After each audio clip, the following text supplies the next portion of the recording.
enjoy the show. All right. Okay. Well, hello everyone, and my name is Duke, and I'm head of the consulting practices here in Pragmatic Coders. So my main job is to advise our clients and advise our customers to how to build products, how to have their idea executed in the right way, so that when the product launches, it doesn't end up in a startup graveyard. Just move on smoothly to the next stage as being the scale up, from startup to scale up, from idea to startup to scale up. So this is the first, let's say, part of the venture building part. From idea to fundraising and execution, this is something that I've been working on. Venture building I've been working on in the last 8 years of my professional life. This is part of the future product development series hosted by Pragmatic Coders. Thank you very much, Łukasz, for hosting and organizing the event. So today I'm going to talk about how do you actually develop your idea and find the right product market fit of your project. And you started off with customer development process, Lean Canvas.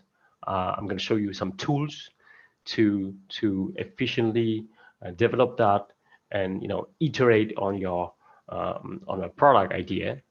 And then we're going to move to one of the tools that I like to use to develop the core value proposition for the next project, for the next product. And then at the end, I want to talk about some very fundamental basics of fundraising. There are a lot of nuances that are there in fundraising, but today, because of our short time, I'm just going to cover some really basic stuff. So yeah, as I told you before, my name is Duke, and I'm a serial entrepreneur. I just recently joined Pragmatic Coders.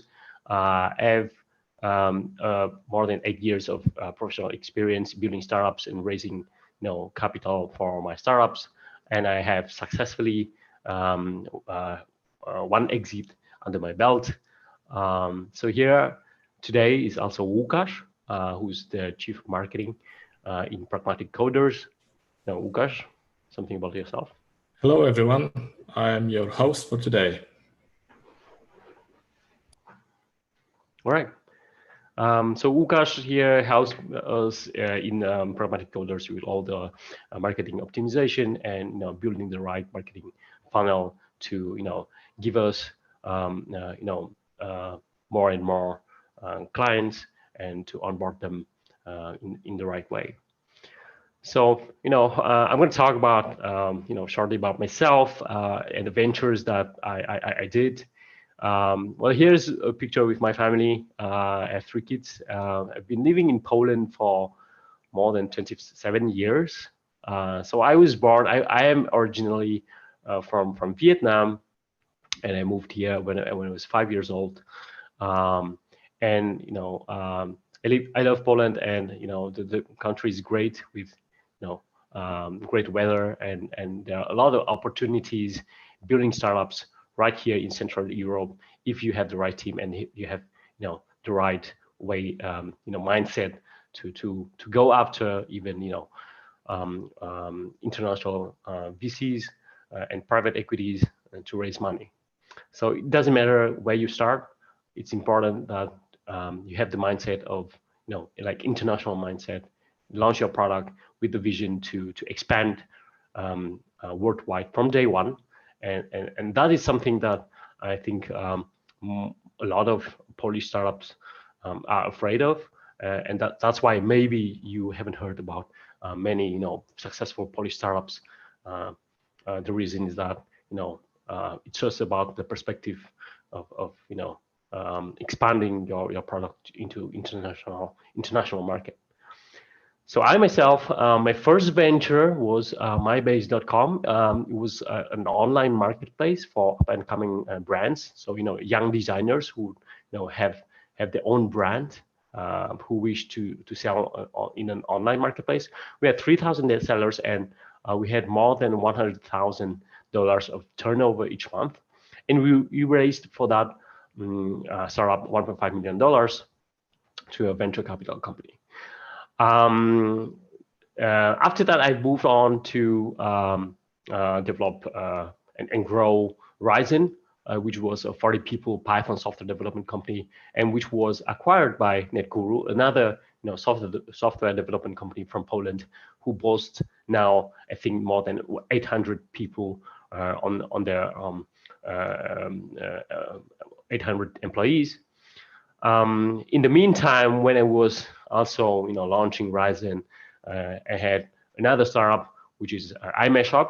So it's basically a Google Docs for 3D. So it's a collaboration software as a service platform for game development companies. Think of it as a way to exchange opinions and comments about 3D files in the whole game development process.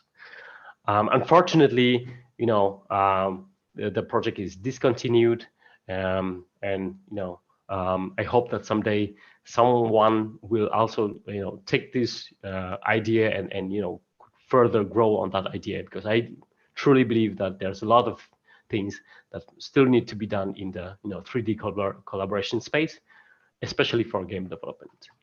So that was my background. So having a lot of years under my belt, building startups, building companies, building ventures, helping other people building their own companies. I think I have quite a few things to tell you about. So I hope that you could take some lessons from this webinar and go on and launch your own product. So today we start with customer development process and finding the right product market fit. If you wish to have the materials from here, or send me, or you would wish to send me your ideas and to have myself help you with those ideas, just don't hesitate. You will have the contact to me after this webinar, and just reach me, and we can talk about your product idea and how you would wish to develop that product. So there are a couple of books that I recommend. Steve Blank, The 4 Steps to the Epiphany. This is like a cornerstone of, let's say, of the startup world, where there's much talk about the customer development process. And there's Jeffrey Moore, Crossing the Chasm, about how you cross that line between your early adopters market and the mainstream market. You have Running Lean, the guy that invented the lean canvas, how to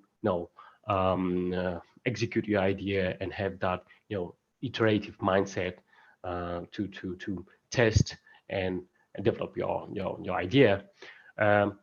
Another book, the last one, from Ben Horowitz, The Hard Things About Hard Things, is about the struggle being an entrepreneur. The book is really about all the series of failures and how he got from Ben from Andreessen Horowitz, basically, how he got up from and what he learned from those mistakes. So really, wonderful book where he doesn't boast anything about being successful, just more about failures and how you can learn from them. So the customer development process requires you to think of company building in another way. So I would say that the customer development process is something that you do before you start to build your company, right? So first, to build your company, you have to discover the problems or the pain points of your customer. That's called customer discovery. So you do interviews, you get out of the building, you go out there and ask your customers about what are their pain points, what is their daily life about, and how do they handle those pain points with alternative solutions. So that's called customer discovery, and that is the step one. So the step one is always about going out there and ask your customers. And then once you have those let's say pain points or problems outlined, after doing interviews or sending out those questionnaires, you can quickly validate your problem. And the second step is called customer validation, where you build an MVP, the minimal viable product. You go out there, you test the product with the customers, and then you get feedbacks, and you get back to your product and iterate on that product, right? So the customer discovery and customer validation steps are iterative steps. So you want to do the most feedback loops as much as possible, so to find that right product market fit, because 80% of startups fail just because they build products that don't answer any they don't have solutions to the problems of the clients, right? So the customer discovery process, customer validation process is something that you do iteratively.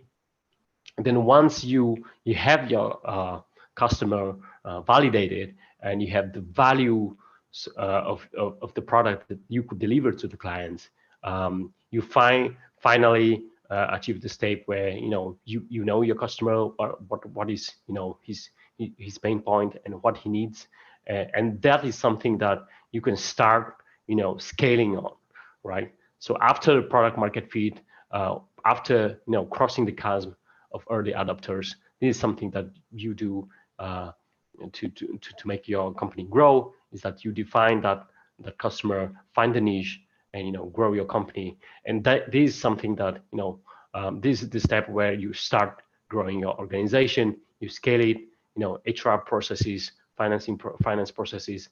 This the step even after the customer development process. So just to rephrase myself, the goal is to find the value of the product that you deliver to the customer, and this is something that's so essential, and many people quite literally forget about that. You don't build the product first, you discover the customer pain points, and the customer discovery process, you do that first, right?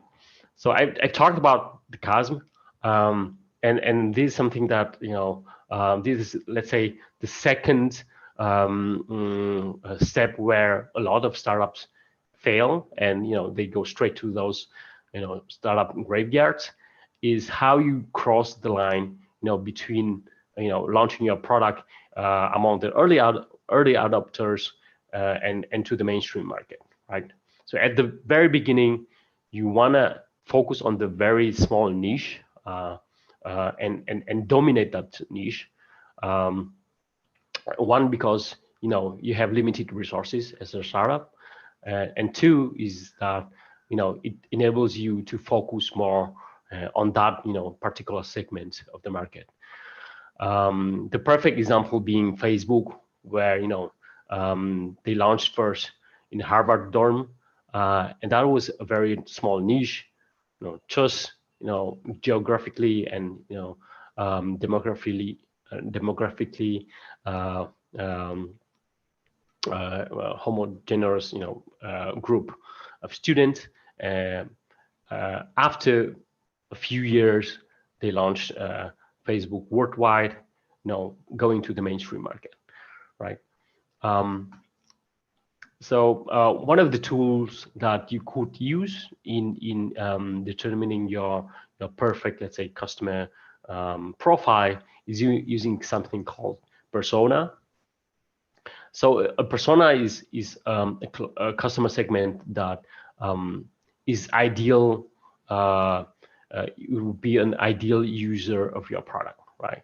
And this persona allows you to imagine how their daily life looks like, what are their goals, what are their habits of solving the core problems or pain points during the day, what kind of tech do they use, what kind of frustrations do they have during their daily life or during their work, what kind of favorite books or sports do they read or do.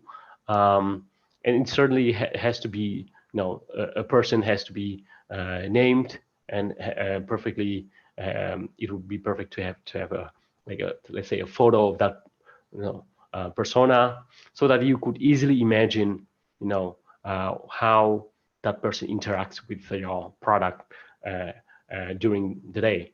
For example, I mesh up the startup that I built, and it's something that we discovered during a lot of talks with 3D artists during the day when they couldn't get customer feedback to their 3D models. So what they did was they found an alternative way to solve their pain point. Is they did screenshots of those 3D models and they've sent to the customers and get their feedbacks straight on that screenshot. So the process was really frustrating, and there were a lot of ping pong, a lot of back and forth between the 3D artists and the clients. So what we found was that iMeshup could be in the middle of that. You could instantly export your 3D models onto the platform and get feedbacks onto the platform. So that's just one example. Another tool that is very helpful in imagining, how your customer interacts with your product throughout the life cycle, let's say, of onboarding of your product, is the customer journey map. So what it essentially is about mapping out all the steps that the customer meets with your brand during the whole life cycle of getting awareness, being activated, and then buy your product, and then retaining or turning through your life cycle of your product. So this is something that is really important in terms of optimizing your unit economics, meaning the key performance indicators of each of the marketing channel or your product. So dividing them into steps, and then defining the metrics where you could measure each of the step. For example, let's say during the purchasing phase, you have the conversion rate of your checkout process. There are many steps in that checkout process, so you measure each time a customer interacts with the checkout process and see, you optimize each step of that process throughout the journey. So this another tool. If you like, I could send you the business model canvas or help you out with defining your own BMC, meaning business model canvas. So this is really important. Like this is the most important thing during the customer delivery process, is that you sit down and you write down this business model canvas. So let's really quickly go through what's inside this canvas, because I think it's important that you understand what are, let's say, the parts of that the whole canvas. So you start out with the value propositions of your product, and those value propositions ideally should be quantitative. I mean, the value you give could be, for example, let's say, using the iMeshup example, to reduce the time of collaboration between 3D artists and their customers. And let's set the goal to reducing 30% of collaboration time, because there's a lot of mail exchanges, a lot of screenshot, comments, and those value propositions. Ideally, you should quantify those numbers in value propositions, and then you go into customer segments. What kind of values and you match to those customer segments, right?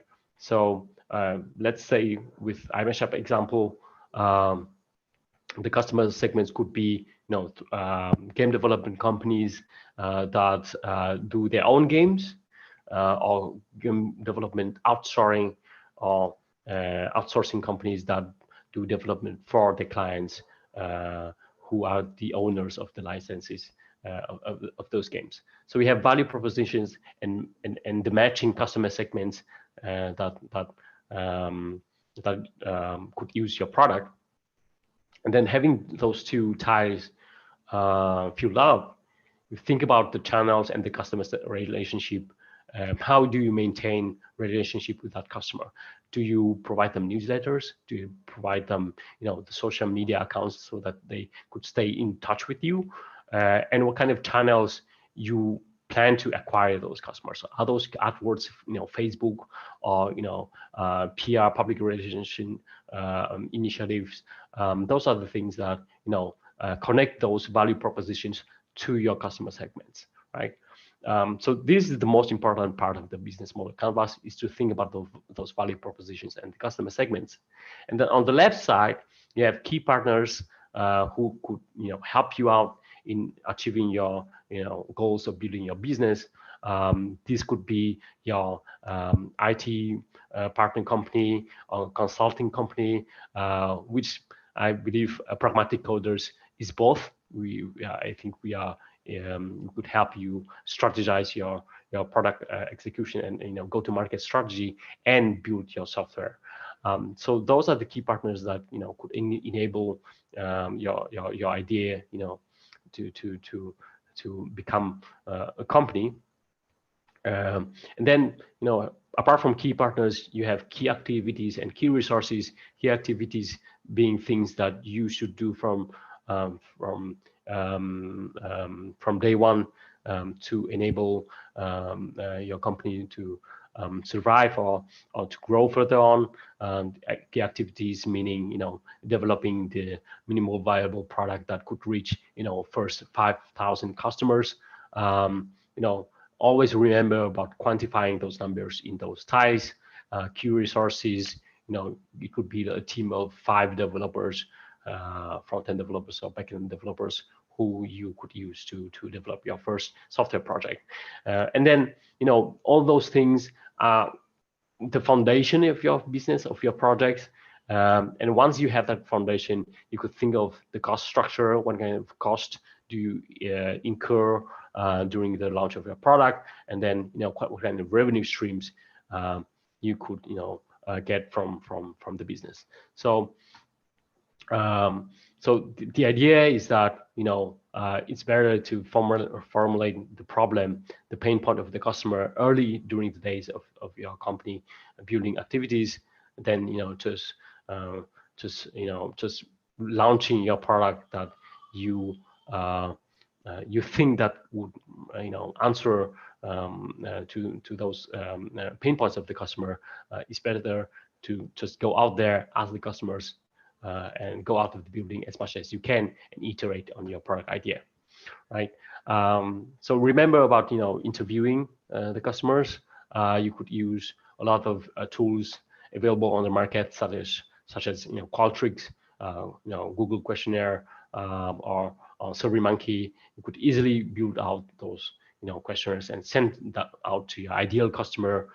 Your ideal customer being people that or customer segments that are similar to the personas that you have done before, right?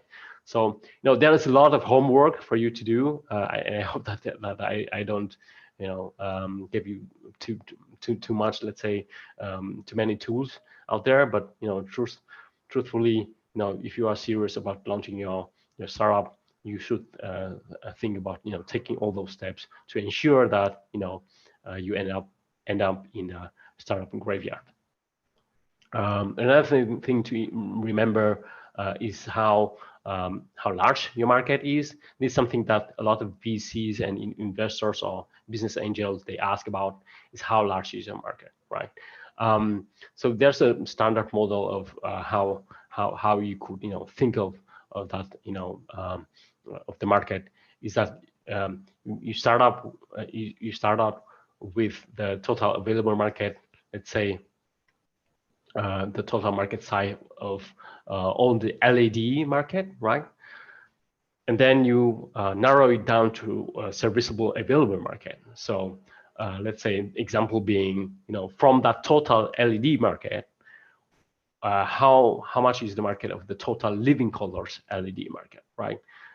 So this is a small segment, or one of the segments of the total LED market. And then you have a serviceable obtainable market, and that market is realistic to your current situation, the current economic surrounding. So this is your realistic goal of setting up to sell how many living color products into the LED market in a year, for example, right? So those is something that you could another example being the total market could be the whole population of Portugal, for example, more than 5 million people.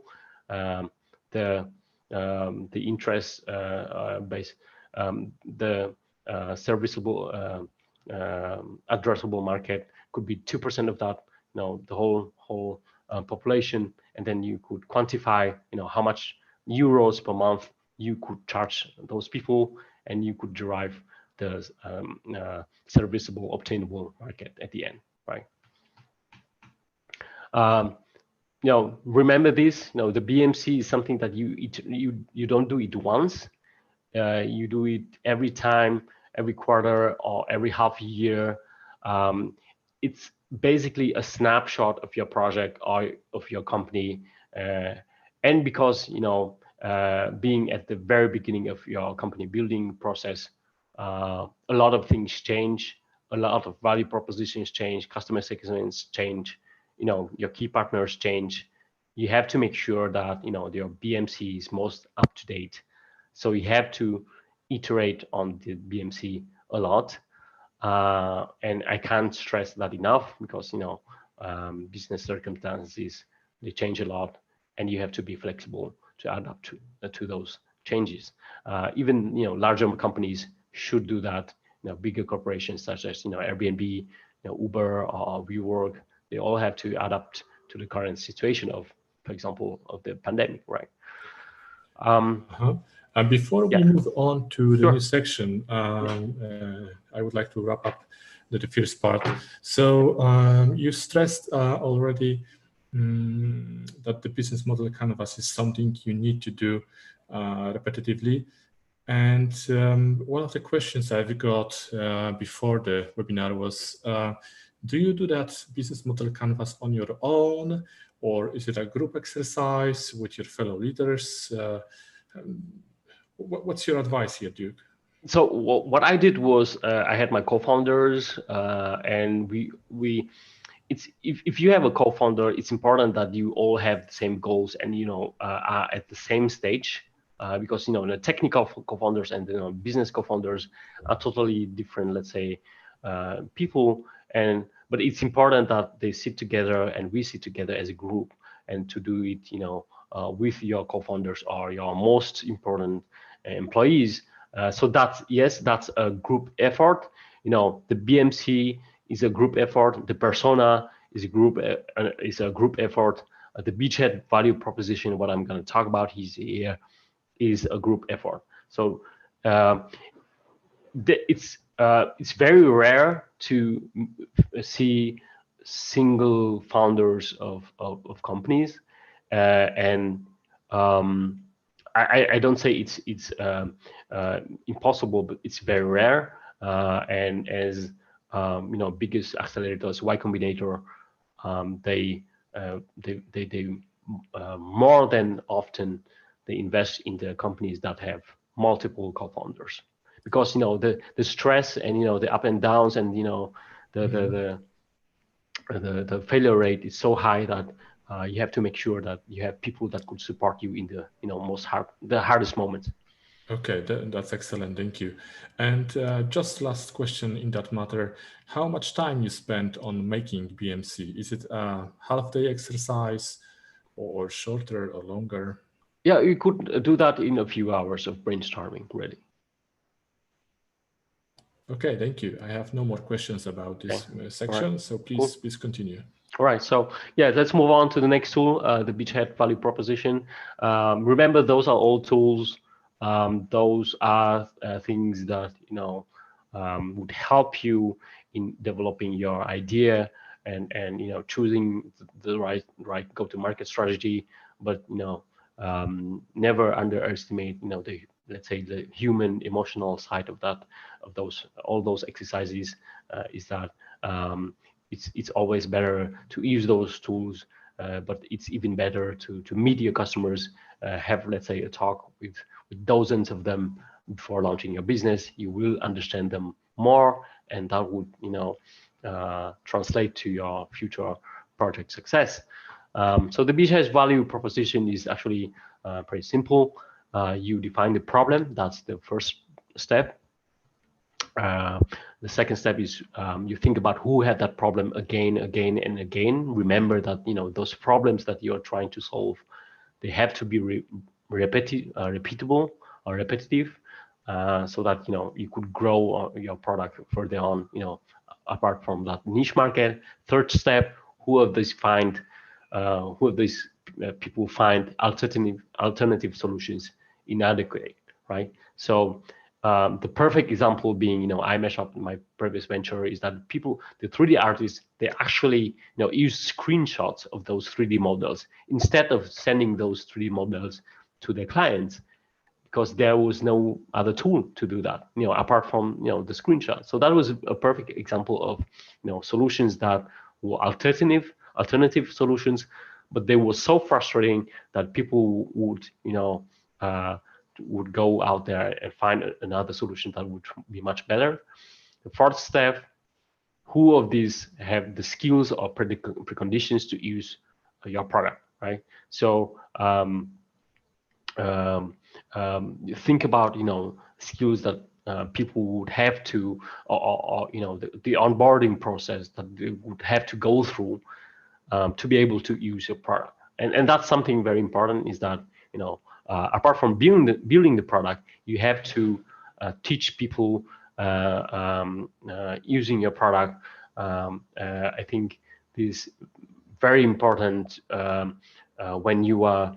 There are two ways you could launch your project, your startup. Is that you could launch your product into an existing market, which is a market of competitors. You could fight them with pricing.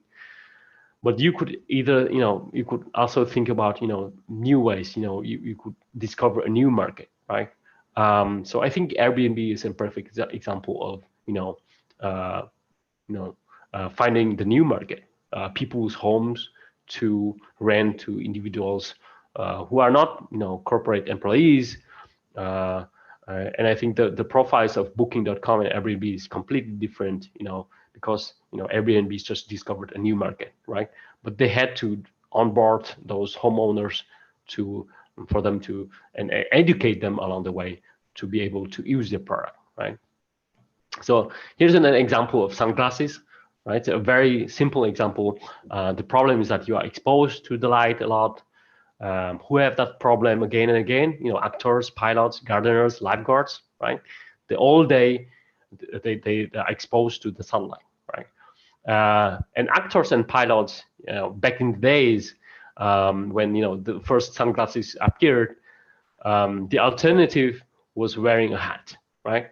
But it was fine for gardeners and lifeguards, but a hat would mess up your hair as actors, right? But then what kind of preconditions or skills would you have to use your product? Just have a normal eyesight. So the story goes is that when Ray-Ban launched their first series of sunglasses, the actors were the first ones to use their product. right? So this is a very small niche of group of people that started using the product. Second, they became instant evangelists of your product, and that means that it is something Brian Chesky from Airbnb talks a lot about. Is you build a product that satisfy or make the customers love the product in that niche, and those actors being evangelists, they showed up a lot on the red carpet, giving interviews, and you kind of get a free press from those actors, and that's why Ray-Ban grew to such a company that it is today, thanks at the beginning to a very small niche, a small number of people that love their products and use their product extensively, right? So the tips are, the beachhead, it's actually a perfect example of being very focused. And I think that it could be an analogy of the Normandy invasion of the Alliance onto the French beach, when the first battle was very, very narrow, concentrated attack on the beach, and then you just grow from that. So try to identify the beachheads that are narrow, the customer segments that have money, and they're part of very dense community. So you could use that tool, the beachhead, and you implement the business model canvas, and finally, if you want to pitch to your VCs, to your investors, business angels, those are two things that you should do before delivering the final pitch. When thinking about your competitive edge, that's a tool that you could also use here. It's I don't have the name for this tool, but this is something that you could use a lot when comparing yourself to the competitors. Is you list out all of those attributes that that you are good at, and you give them a scale from 1 to 5 points, right? So the perfect example of revising the business strategy is a startup called Donkey Republic. It's a Dutch startup which they started out with bike sharing business, and it was pretty standard, and they would install those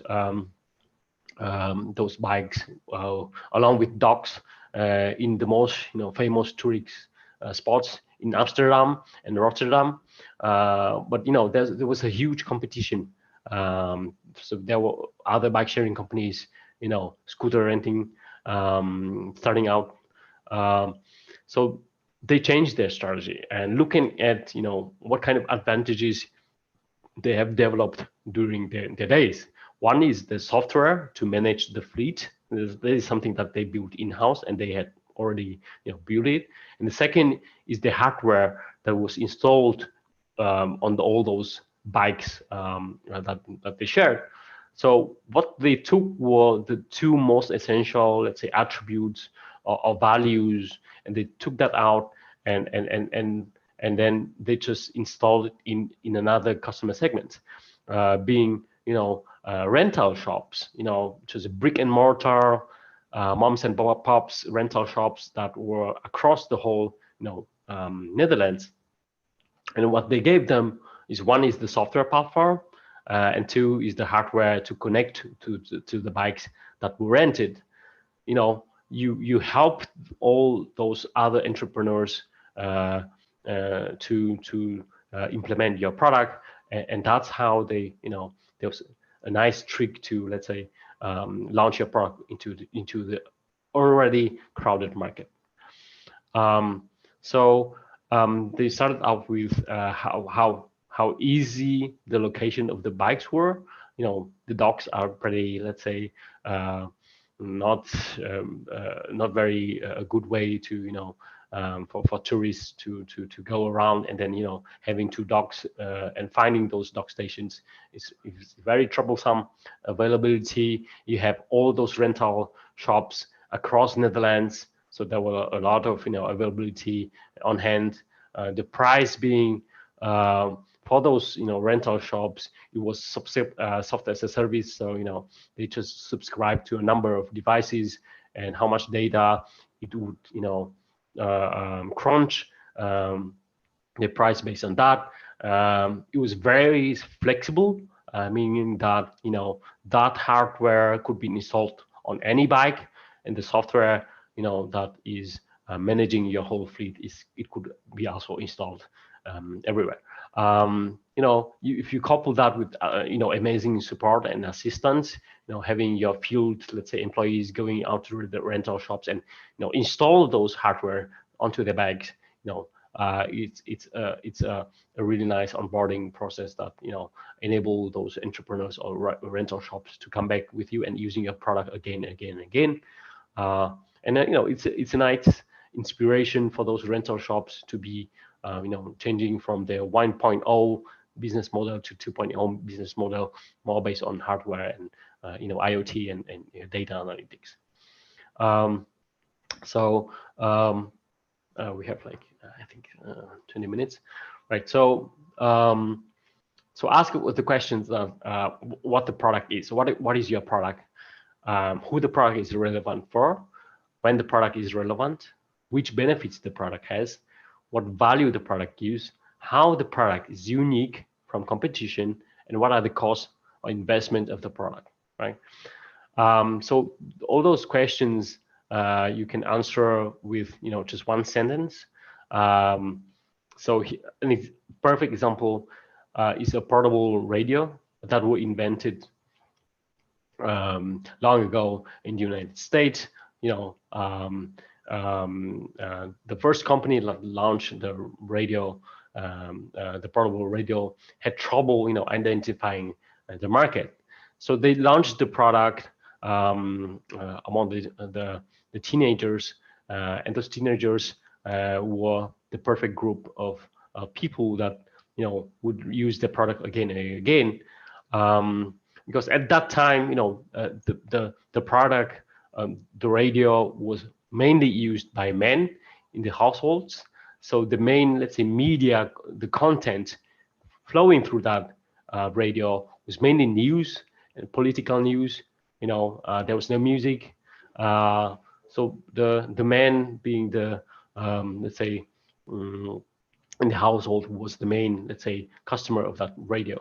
But then came teenagers who wanted to go out there to be cool and being apart from their home and listen to music alone. This was a perfect customer segment for a portable radio, and that's how the Walkman essentially market was launched. And we have up until these days iPod, where it's essentially is a portable music device. So the product itself is the radio built on transistor, right? So that is something, the answer to the question. So what the product is, right? So it's a weighing 340 grams with a 22.5 volt battery. That's what the product is, right? So, but who the product is for is important, because it's for young Elvis fans living at home with their parents. And when the product is important, it's important when for times when the teenagers want to listen to music in your room or outdoors.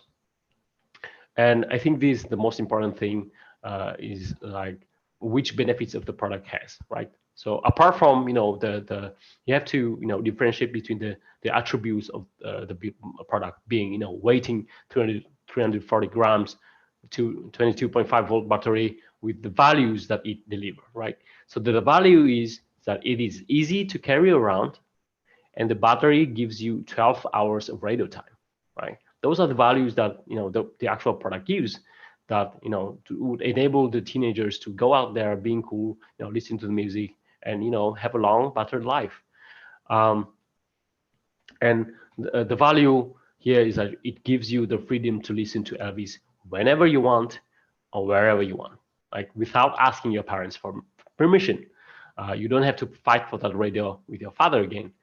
And the battery lasts twice as long as the second best on the market, and just for the price of $29.95 in your local radio store, right? So this is a really simple exercise that could define your product and how it could be marketed in a way that is efficient. Just 15-minute work, you could do that at your home. So make it crystal clear. Use the language that is understandable for a bored 15 years old. Actually, when building your pitch decks and your presentations to anyone, just use a very simple language that is understandable, right? So if you can't explain something in simple language, then that would mean, the VC or the investors would actually think that you don't understand your own product. And if you do that, you would have the value proposition of your business, right? So let's start with the last part of this presentation today.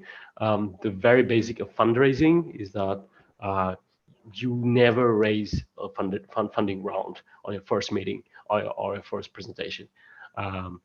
With everyone, with every business, you have to build relationship, and fundraising is about multiple touch points or multiple follow-ups and building that relationship with your investors. So what are the tools to build the relationship? I, for one, used to send to my VCs and advisors once a month a newsletter with all the information detailing where are we right now, how much did we grow from the last month. A perfect example of how much growth is important for those VCs investors is that when getting to Y Combinator, it is required that your startup grow in any metric or any area 7% weekly, and that is the minimum amount on which you could grow. It could be like the number of users, number of registers, clients. It could be sales, any important metrics that is important to your business. It has to grow at least 7% weekly. Don't waste time on non-relevant investors. If you want, I could send you, something, a list of, let's say, a couple of hundreds, I think 600, 700 VCs that you could, have a look and to see what kind of VCs are relevant for your project. So what I personally do, of course, I can show you later on, or you could write to me. I can tell you about how I do it. But I start off with the very large list of investors or VCs, 600-700 of them, and start narrowing them down.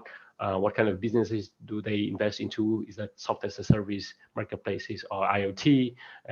What stage is the fund? Are they invested out or not? I mean, they could raise $100 million, but if you go to them at the end of that cycle where they are invested, then they wouldn't have money to invest in a startup, and that's a waste of time. What stage do they invest? Is it a seed round, pre-seed round, stage Series A or Series B, C? It's very important, and also geographic, or also niche, let's say, focus. A lot of them are a lot of very well-known VCs in the US are multi-stage, let's say, market VCs, but they have to have at least $1 billion of funding, a fund, to be able to do that, right? So in Europe, particularly, you have a lot. You can easily raise pre-seed and Series A, seed, Series A, but having later rounds, it's much easier to find in the US market, right? So think about fundraising as multi-stage, let's say, sales process where you have to get as much of the large top of the funnel as possible. So it's very important to prospect and choose the right VCs, and start working on that list. Move them through the different stages of your funnel.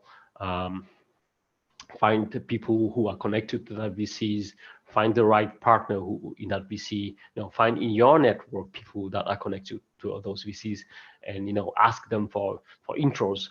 I think during my entire, let's say, entrepreneurial experience, the easiest presentations or introductions were made by the people who actually knew those VCs, right? And you have to make their life easier by using the tools that are here. For example, we have to have a ready set of forwardable intro email that they could forward to those VCs, a shorter version or a teaser pitch deck, a 5-slide deck, and then at the end of it all, you have a full deck with 10-15 slide presentation about your business and your plans of growth. If you want, I can also send you my pitch deck of my previous companies, so that you can have a look at how those 10-15 pitch deck would look like, and what the shorter version would look like, and what an ideal forwardable intro email would look like, right?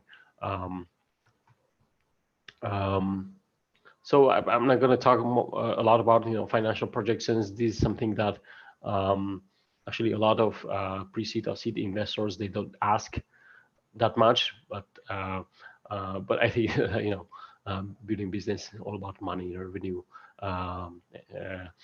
So you gotta nail that down. So you have top-down approach and the bottom-up approach. The top-down approach is that you estimate the market size, the competitors, and then you derive your revenue growth path in the next few years of your business. And there's a bottom-up approach where you project the customer growth, and based on that you estimate the customer acquisition costs and how much money the customer lifetime value would be from each customer, and then you build your business around, let's say, really small unit economics of your business. Of course, those are all forecasts, and I think that any serious investor in seed and pre-seed, they would much more like to understand the way you think more than those numbers themselves. The numbers are very important in later stages. Matter of fact, looking at pitch deck presentations, the later stages you are, the more graphs, the more Excel files and numbers there are. But at the very beginning with pre-seed and seed, you gotta have the team, and you have a large market and the right product market fit. Those are the three things that that are the most attractive to pre-seed or seed investors. Later on, you have to nail that unit economics to be able to raise Series A or B or C and further on. All right. So I hope that you have a few minutes left. So I hope that everyone successfully launches the idea in the project. Here at Pragmatic Coders, we are here to help you with not just building the software, but to launching your software, your project into the market. And I hope that no one from here gets to see the startup graveyard, and that your project will successfully grow in the years, upcoming years. Thank you very much, and I welcome all questions. Thank you, Duke. I have asked our audience to type questions in the chat. I haven't seen any questions yet, but I have some questions that I've gathered up front. So in regards to the financial projections, you mentioned that you will not talk about it too much, but who is involved into making one? Is it something that you recommend to do with a professional advisory, or is it something that a founder could do on its own? Yeah, I think that being the founder, you have to nail down the financial part of your business, and at the beginning you have to be your own CFO. There are a lot of basic accounting courses out there, even for technical people. It's really easy to comprehend. You have to understand cost of goods sold, for example. Your overhead, and your, let's say, um, what kind of EBITDA do you have, or even learn about those, let's say, enterprise valuation models that are outdated, of course, but they could shed some light into how various later stage companies who venture capital or private equities companies invest to is discounted cash flow model. You know those are the models that are outdated, of course, but believe me, there are a lot of people who still use those outdated models to price an enterprise, based on historical or projected earnings before interest rate and taxes. Okay, thank you. And how often do you update financial projections? I myself, what I've learned after so many years is that at least at the beginning, it's really crucial to have your CFO even on one day. You could have like a part-time CFO who could help you nail down all your costs and projection, and most important, let's say, costs.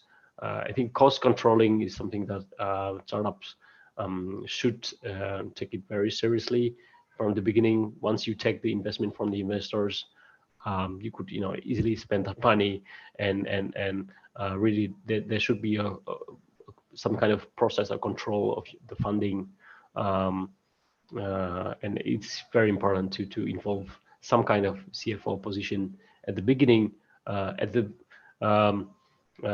So yeah, I would do that monthly, but I think for even the later you are, you could do it less often, once a quarter, once a half a year, once a year. But I think at the beginning it's important to have it constantly updated at least once per month. Okay, we have two questions from audience. So first question is about why do you say DCF are outdated? When valuing a startup at the beginning, you don't value a startup based on DCF. Most of the time, they use the multiples of revenue. If that's a software as a service company, or the multiples of GMV, which is the turnover for marketplace models. So a lot of VCs out there investing in startups, they actually use pretty simple, let's say, multiples of revenue, or any unit metrics that you have, right? So maybe you are social network with a freemium model, and then the most important thing is how many users you have, and based on that evaluate the enterprise. I think the most successful companies in software as a service area, they have the multiples of 7 to 10 to 15 of the